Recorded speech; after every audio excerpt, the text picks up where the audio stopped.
Hello children, now we are going to do exercise 8.2 sums. So coming to first sum, a man got a 10% increase in his salary. If his new salary is 1,54,000 rupees, find his original salary. So now we are going to find out the original salary. That means before 10% increase, what was his salary? Now we have to find out. So let the original salary be X.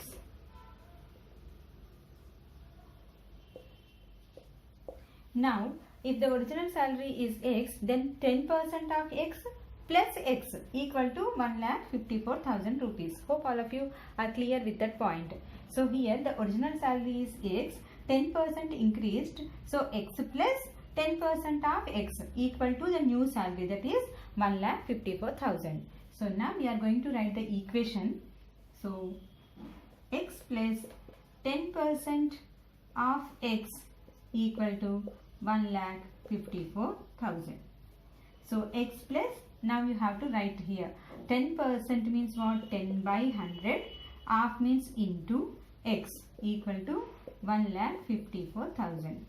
Now here we can cancel in this fraction. So X plus 1 by 10 X equal to 1,54,000. So now if you take the LCM, so 10x plus 1x, that is 11x by 10 equal to 1,54,000. Now X we want. So 1,54,000 into 10 by 11. Once if you observe, this is exactly divisible by 11. Okay, now if you cancel, here in 15 one time, 4 is the remainder, 44, 4. So 14,000 into 10.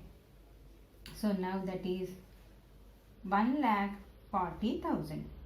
So what is this X? Original salary. Okay. So his original salary equal to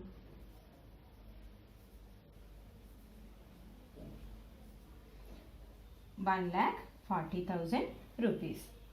Hope all of you are clear with this. And here one more point you have to remember, to solve all these sums, particularly in this chapter, we have many methods. Okay, any method you can follow. Here just one method I explained. Many other methods will be there. So any method you can follow to obtain the answer. Next sum. On Sunday, 845 people went to the zoo. On Monday, only 169 people went. What is the percent decrease in the people visiting the zoo on Monday is the question. So here we have a formula to find the percent increase or decrease. Okay, increase percent or decrease percent, we have a formula already we learned, that is change in value by original value into 100. So that formula now we are going to apply. First, before that we will write the data. So here the number of people or the number of visitors on Sunday. Number of visitors on Sunday equal to 845. Number of visitors on Monday equal to 169. So how many people decrease? That means that actually that is a change in value. In the formula we are using the term the difference in the value or change in the value. So here change in the value equal to 845 minus 169. So what you will get? 15 minus 1 6, 13 minus 6 7, 7 minus 1 6. So 676. Now we are going to write the formula. Here this is decrease percent. Decrease percent equal to change in value by original value into 100. So change in value, what is that? 676 minus original value, that is on Sunday. Sunday to Monday, what is the decrease we are finding? So the original will be Sundays. 845 into 100. So in this chapter particularly you need the formulas as well as the calculations to be done perfectly. Okay. So cancellation now we are going to do. Both are divisible by 5. So here I am cancelling 5 20 times. Here In 8 1, here remainder is 3, 34, that is 6 5s are, here 4 is the remainder, 45 9. So here 676 and 169, for these two any common factor is not there. If you check 169 is divisible by 13, okay, so once we check even this, okay, is it divisible by 13 or not. So here if you cancel 13 5s are 65, 2 is the remainder, 26 2, so it is cancelled. Okay, now here 13, again 13 you can cancel in 52 4 times, so 4 into 20 equal to 80. Okay, so the decrease percent equal to 80.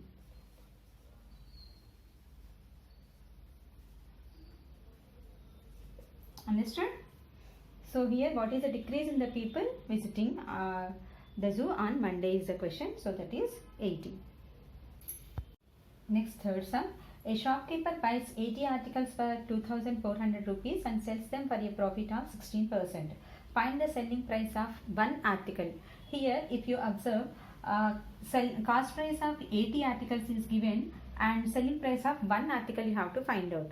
First, for that we can do selling price of 80 articles first we will find out, and then for one article we will find out. Okay, so now first we have to write the given data. CP of 80 articles.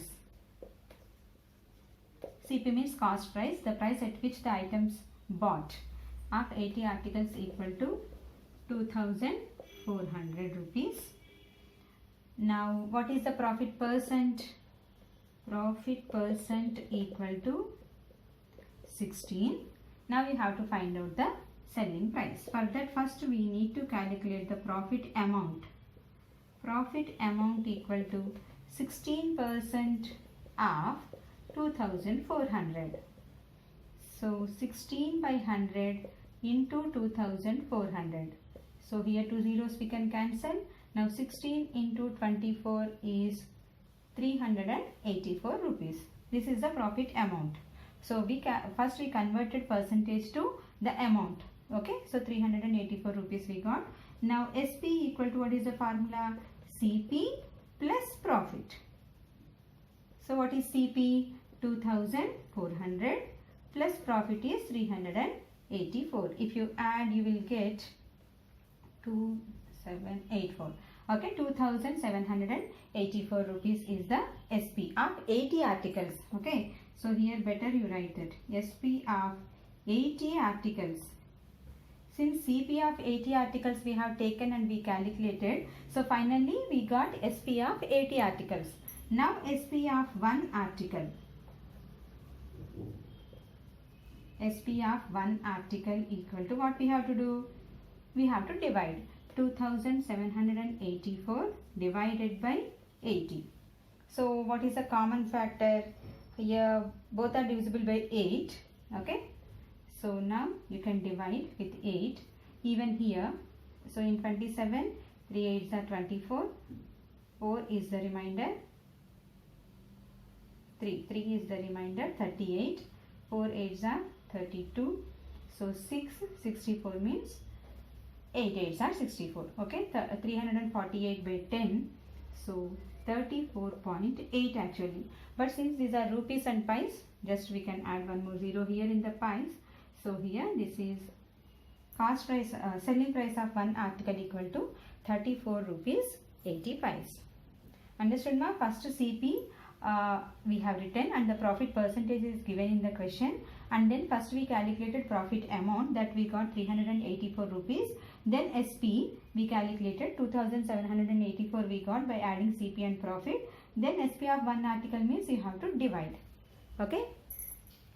Next sum, fourth.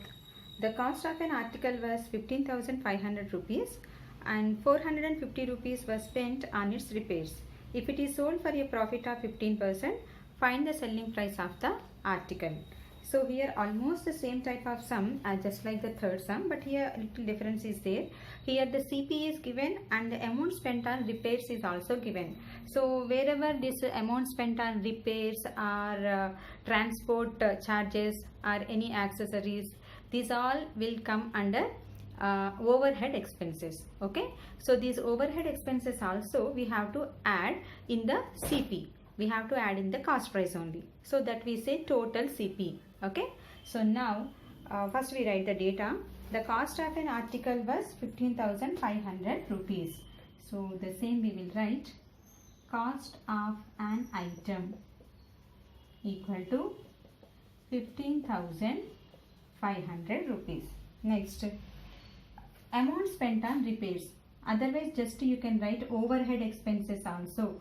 Okay, for that the term we give is overhead expenses. So overhead expenses equal to 450 rupees.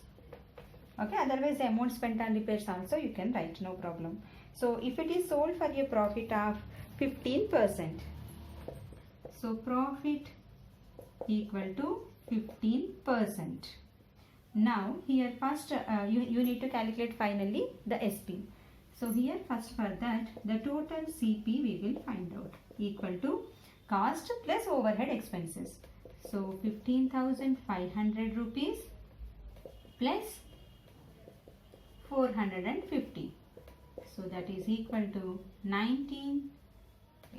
15,950 rupees. Okay, 15,500 plus 450, that is 15,950 rupees. That is the total CP. Now we got CP and the profit percent.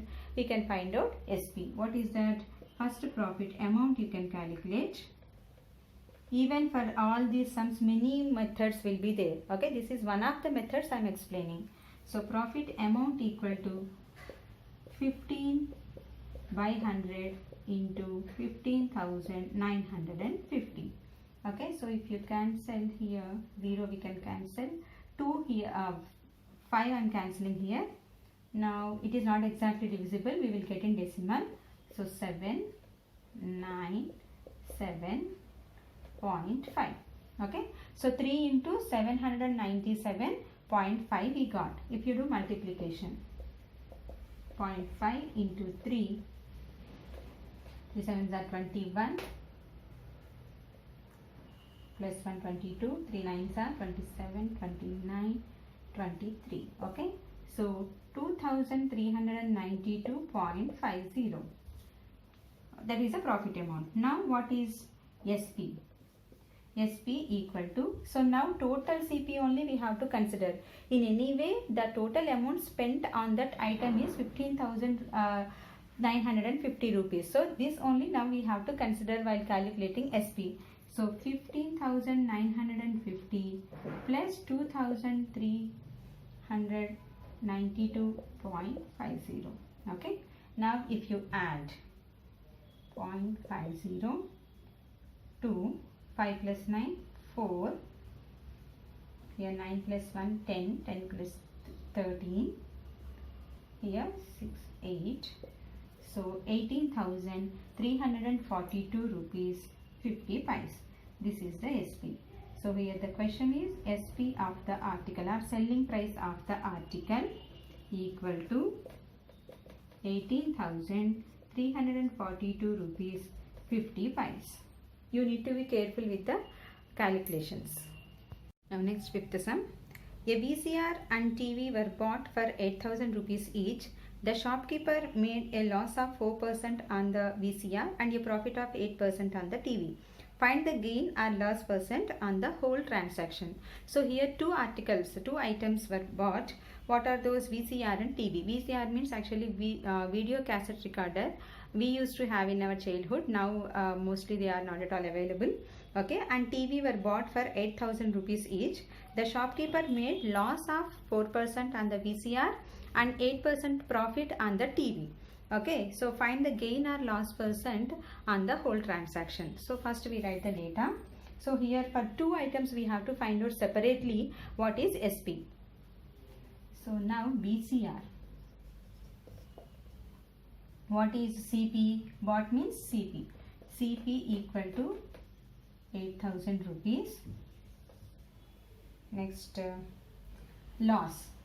Here loss equal to 4%. First we need to calculate SP. So here one more method I am going to introduce you, that is 3-column method. Okay, means so first here we are going to write CP Here since it is loss, we are writing here loss. If there is a profit, in that particular case you have to write profit here. And next SP. Okay. So always whenever actually the loss or profit is given in terms of percentage, if you follow this method it will be useful. Okay. So now CP we are taking as 100 only. Always we have to take 100 by, since it is the percentage. Percent means per 100. What is that 100? For every 100 rupees CP, 4 rupees is the loss. For every 100 rupees CP, there is a loss of 4 rupees. 4% means it means that. Okay. So now CP, just our assumption, if it is 100 rupees, then the loss is 4 rupees. Then what is SP? When you will get loss actually when CP is more and SP is less. So 100 minus 4 equal to 96 rupees is the loss. Okay. So if 100 rupees CP is there, according to the given question, 96 rupees will be SP. But actually 100 rupees is not the CP. What is CP? 8000 rupees. Loss we need not calculate. We have to calculate SP. So just here I kept blank. Now SP we have to calculate, that we don't know. That's why question mark I kept. Okay. Now you have to just do cross multiplication. This is actually very easy method. Okay. Cross multiplication you can do. So where two quantities are there, that you have to take in the numerator. So SP equal to 8000 into 96 by 100. So now two zeros we can cancel. 96 into 80. What you will get? Sides are, if you want you can do here. So 768 and 0 is there. 7680. Here without calculating loss amount, we can calculate SP directly. Even in the previous sums you can follow this method, or even for this sum you can follow whatever I explained for the previous sums, that method you can follow. Okay, just one more method I want to explain you. So here 7680 rupees we got as SP of VCR. Next coming to TV. For TV also CP is same, that is 8000 rupees, and profit, actually the shopkeeper got profit of 8% on the TV. Okay, even though CP is same, on one item he got loss and another item he got profit. So now even here we have to calculate first SP. So here also I want to apply the same method, 3-column method, but here since this is the profit case, here I wrote profit. Now SP. Okay. Now always we take here 100 only, since profit is given 8%, means 8 rupees for every 100 rupees of CP. So CP, if it is 100 rupees, then profit is 8 rupees. Then what will be SP? So when you will get SP, if SP is, when you will get profit when SP is more than CP. So you need to add CP plus profit gives SP. So 100 plus 8 equal to 108. Now actually what is CP? 8000 rupees. Profit we are not calculating. So blank, here question mark. Now again cross multiplication method. So if you know the concept of profit and loss clearly, then definitely this method will be more useful for you. Okay. So now where the two quantities are there in this. So SP equal to 108 into 8000 by 100. So now we cancel. So 108 into 80, that is 8640. Okay. So 8640 rupees is the SP for TV. Now the question is, in the whole transaction, whether it is a gain or loss, and then percentage also you need to calculate. So here if you see the total CP and total SP, you have to find out to find out whether he got profit or loss in the whole transaction. So total CP means what? Here 8000 for VCR and 8000 for TV. Both you have to add. So 8000 plus 8000, that is 16,000 rupees is the total CP. Then total SP. Now we calculated just now. So here 7,680. Here 8,640. So if you add, what you will get? 16,320 rupees. Is it correct? Yes. So here 16,320 rupees is the total SP. Now by observing these two, CP is more or SP is more? SP is more. So in the whole transaction he got profit. So SP is more than CP means there is a gain. Gain or profit both are same. So what is gain actually? Gain equal to SP minus CP, that is 16,320 minus 16,000, that is equal to 320 rupees. And one more question is there, percentage also we have to calculate. Okay, so now gain percent equal to gain by CP into 100. So here we are applying the formula, direct formula, gain by CP into 100. So what is gain? 320 by CP is total CP. In the whole transaction, what is the gain percent we are finding? So the total CP have to write, that is 16,000 into 100. So 2 zeros we can cancel here. 1 0. 32 by 16 is 2. Okay. So finally the gain percent equal to 2. In the whole transaction, he got the gain as 2%. Hope all of you understood these 5 sums. Thank you.